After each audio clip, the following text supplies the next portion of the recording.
Class 5 পৃষ্ঠা নম্বর 198 অঙ্ক number 1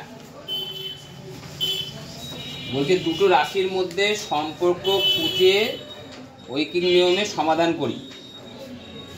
3 কিগ্রা ওজনে এটি কাতলা মাছের দাম 450 টাকা হলে 6 কিগ্রা ওজনে এটি কাতলা মাছের দাম কত?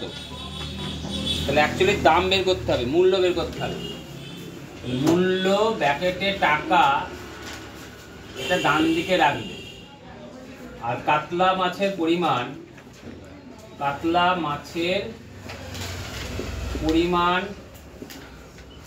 ব্র্যাকেটে কিগ্রা। কত কিগ্রা কাতলা মাছ? 3 কিগ্রা। দাম কত? 450 টাকা। কাতলা মাছের পরিমাণ কত কিগ্রা? 6 কিগ্রা। দাম জানি না কত। তাহলে কি করবে? প্রথমে সম্পর্ক লিখতে হবে। দেখো কাতলা মাছের পরিমাণ বাড়ছে না কমছে? বাড়ছে। তাহলে তুমি বলো দেখিনি, আমি আগে 3 কিগ্রা কাতলা মাছ যত টাকায় কিনতাম, 6 কিগ্রা কাতলা মাছের দাম বাড়বে না কমবে? বাড়বে। তাহলে কাতলা মাছের পরিমাণও মূল্য কি হবে? বাড়বে। তাহলে কাতলা মাছের পরিমাণ বাড়লে কোথা থেকে লিখলাম বলো দেখিনি? এই যে বাড়ছে লিখলাম না এখানে। বাড়লে মূল্য কি বাড়বে না কমবে? বাড়বে। মূল্য বাড়বে।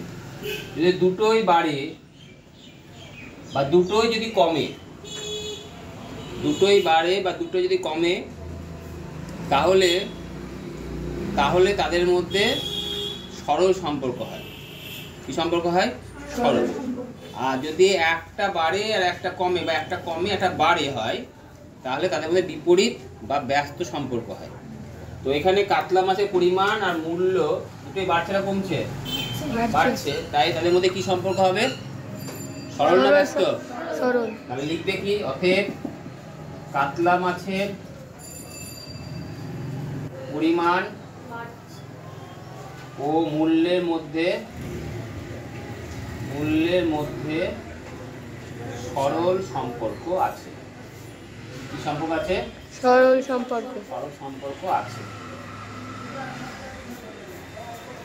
তাহলে এবার অঙ্ক করতে হবে। 3 কিগ্রা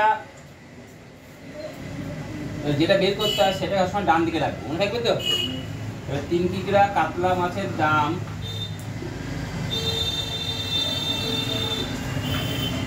3 কিগ্রা কাতলা মাছের দাম হচ্ছে 450 টাকা। লিখে দিলাম। তাহলে আমাকে বলো দেখিনি, 1 কিগ্রা কাতলা মাছের দাম বেশি হবে না কম হবে? 1 কিগ্রা কাতলা মাছের দাম কম হবে। কম হলে করতে হয় ভাগ, আর বেশি হলে করতে হয় গুণ। তো তোমার মনে মনে বলতে পারছো 3 কিগ্রা কাতলা মাছের দাম যদি 450 টাকা হয়, তাহলে 1 কিগ্রা কাতলা মাছের দাম কি হবে বললে? বেশি হবে না কম হবে? কম হবে। কম হলে কি করতে হয়? ভাগ। তাহলে ওপরে কত হবে? ওপরে এখানে যেটা থাকে সেটা ওপরে হবে, আর এইখানে যেটা থাকবে সেটা নিচে হবে। বুঝা গেল কি বললাম?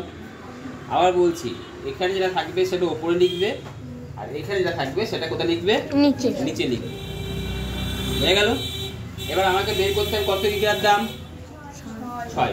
তো 1 কিগ্রা কাতলা মাছের দাম যদি এত টাকা হয়, তাহলে 1 কিগ্রার দাম যদি এত টাকা হয়, তাহলে 6 কিগ্রার দাম বেশি হবে না কম হবে? বেশি হয়। বেশি হলে কি করতে হয়? গুণ। তাহলে বেশি হলে যদি গুণ করতে হয়, তাহলে গুণ হলে কোথায় হয়? ওপরে আর নিচে হয়? গুণ হলে ওপরে হয়, আর ভাগ হলে কোথায় হয়? নিচে। হরে হয় ভাগ, গুণ হয় উপরে। মনে থাকবে? তাহলে উপরে কত হয় বলো? 450 গুণিত কত লিখবে বলো? 6। নিচে 3 যেটা ছিল 3 লিখে দিলাম। এত কি টাকা। এবার কাটাকাটি করবে। কাটাকাটি 3 একে 3, 3 দোকানে 6। তাহলে উপরে গুণ করলে কত হয় বলো? 450 কে 2 দিয়ে গুণ করলে 900 কে আর 1 দিয়ে ভাগ করলে কত হয়? 900 টাকায় হয়। উত্তর কত হলো? 6 কিগ্রা মাছের দাম কত? 6 কিগ্রা মাছের দাম কত টাকা? 900 টাকা। এইভাবে করতে হবে, মনে থাকবে?